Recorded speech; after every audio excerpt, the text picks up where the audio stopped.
Could Texas really be a blue state in 2016 or 2020? Well, I'm going to tell you why they could be a blue state in these years. I'll tell you what it means for the Democrats and the Republicans, and the three pillars that have to be built upon so that Texas does become a blue state. Now, the facts have been that the Hispanic population within Texas has been rising immensely throughout the state, and numbers show that 2/3 of Hispanics vote Democrat. And this higher majority will culminate to 2016 when the amount of Hispanics and whites will be equal throughout Texas. So odds are Texas will become a blue state sooner rather than later. And it's not an if, it's a when.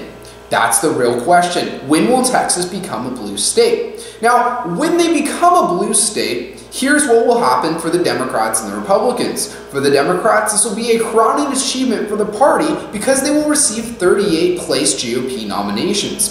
This attack will then destroy the Republican Party and will reduce them to minority status probably forever. Losing these 38 votes will crown them out and will force them to lose states forever.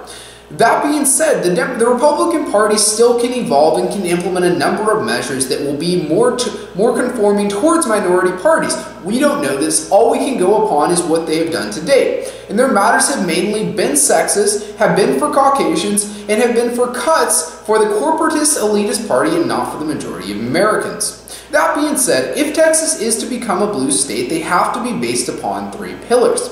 The first of which is a continued demographic change throughout the United States, and especially within Texas.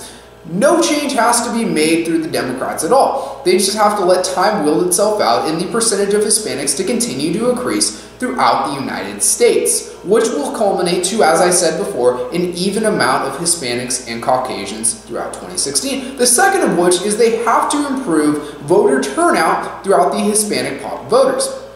In 2014, during our midterm elections, there was a 36% voter turnout from whites, from Caucasians, and a 31% voter turnout from Hispanics. This lower turnout rate lowers 5% and lowers the likelihood. For Democrats to improve this, they can do this in a number of reasons. The first of which reason is to get rid of voter ID that occurs when you go to a booth. If they force and pass legislation so that you don't need a voter ID, much more Hispanics will turn out for the voting cycle. The second of which is that they have to increase the amount of days that people can vote. The current one-day system is not very helping for low-income workers that have to work many hours and are very tired throughout the day. If this was over a 7-day cycle, they're much more likely to turn out and vote on, let's say, a Saturday or a Sunday.